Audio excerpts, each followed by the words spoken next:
Yo, what's going on, guys? Mush back at it with another video, and unless you've been living under a rock, I'm sure all of you guys have heard the absolutely roller coaster of a story that's been going on with Call of Duty, the H2M mod, and, Activision sending a cease and desist letter to stop the mod from coming to fruition. Now, if you are unfamiliar with this entire story, the H2M mod was a mod for Call of Duty Modern Warfare Remastered. This was a release, I want to say, back in 2017. I believe Activision had bundled it in with the Call of Duty Infinite Warfare Deluxe Edition, and the remastered version was essentially just Call of Duty 4. It was Call of Duty 4 upgraded, and they had multiplayer support and all of that good stuff. And what this mod was gonna do was also offer Call of Duty Modern Warfare 2's multiplayer recreated. Now, Activision had actually done a Call of Duty Modern Warfare 2 remaster. I forgot what game they bundled that in with, but it was just the single-player campaign for whatever reason. I don't know why it was just a single-player campaign. I'm sure they have their reasoning for it, but there was a mod that was gonna come out, H2M, that was going to essentially bring Modern Warfare 2's multiplayer back with progression, everything that people loved about MW2, and MW2 is an absolutely iconic game. Now, it was interesting because this mod really gained a lot of traction about 2 to 3 days before it was going to get released. I have a lot of casual gamer friends, and essentially I know when something is hitting the more mainstream area of the gaming populace whenever those casual friends are hitting me up about a certain topic or a certain game.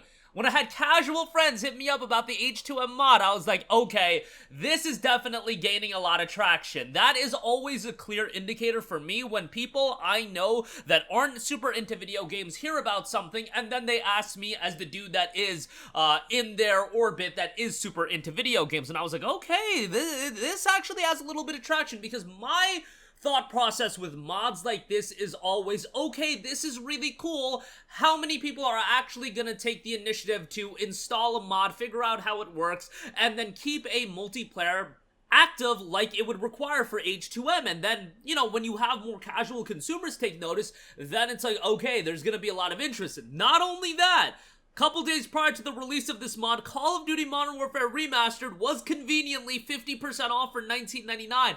It shot up to the top seller on Steam. A lot of people bought it. I personally didn't have Modern Warfare Remastered on Steam. I have it on PlayStation 4, so I bought it for $19.99. However, not to toot my own horn here, I had known that there was a possibility that disaster was gonna strike. That is always a possibility with stuff like this, so I knew right out the gate, let's not launch this game. Let's not put the 2 hours of playtime into this game, so if the opportunity presents itself, where something does go awry, something does happen, I'll have the opportunity to refund it. I had a lot of friends that I told about this mod. They got incredibly excited about it. They bought COD MW Remastered for $19.99 while it was on sale. Told them the same thing. Do not play this game. I do know a lot of people, unfortunately, bought the game, got a little too excited, launched Modern Warfare Remastered, played it, put over 2 hours into it, and the refund was no longer open to them. And unfortunately, disaster did strike as Activision sent the H2M team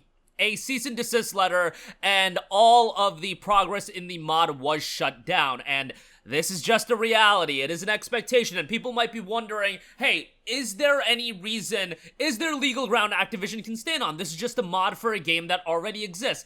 I'm not a legal expert. I am not here to talk about the legalities of mods and everything like that. What I do know is, if you get sent a cease and desist letter by a behemoth like Activision, it's a very, very daunting task to take on Activision, and that is not worth anybody's headache. Even if you put a lot of effort into a mod like this, ain't nobody trying to get stuck into a court battle with an Activision, with a Nintendo. That's why if somebody asks, does this have any legal ground? Do you have any legal ground to stand on? Well, it's not that simple. Maybe they could win something, but you have to spend so much money in court cases. It's not worth it, and at that point, you just take your mod down, you move on with your life, and you're good to go. But that does not mean MW Remastered is safe, because there is a lot of vitriol being thrown out, because right now, recent reviews, 2,722 Steam user reviews, overwhelmingly negative. Get this, 5% of the reviews are positive. 5%. And,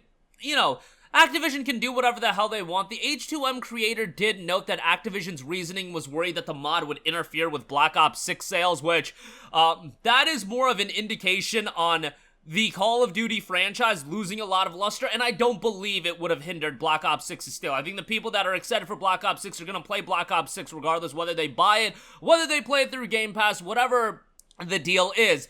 But something like this I don't think would have hindered Black Ops 6, especially because this is only available on PC. You really think that's going to affect sales? People just want to play MW2. People want to go back to, I don't want to say their childhood, but, you know, a nostalgic part of a lot of our lives. Like, I am super nostalgic when it comes to Modern Warfare 2. I think a lot of you guys are super nostalgic with Modern Warfare 2. That, in my opinion, the MW2 era, the Halo 3 era, that was the Killzone 2 era. Let me give Killzone 2 a shout. That was the absolute pinnacle of multiplayer gaming, in my opinion. That could also be because that's when I was a teenager. That was like when I was getting super into video games, and maybe that's just the nostalgia goggles on and I am overrating it. But to me, going back and playing MW2, and not to mention that MW Remastered ended up being one of the top sellers. A lot of people were checking out. You were making money hand over fist, and that was prior to the mod actually dropping. If the mod dropped and it was well received, there would be so many more people checking it out, and the discount would have ended, so they would have been dropping $40 on it. And again, I just think those people either they're gonna play MW2 Remastered. What do you think they're gonna do? They're just gonna play that and not play the new COD release? If that is the case, that says more about what you were doing with Call of Duty as a franchise rather than what it says about a mod. And what a mod is doing, if that mod that is a callback to a game from 2009 is hindering your game sales in 2024.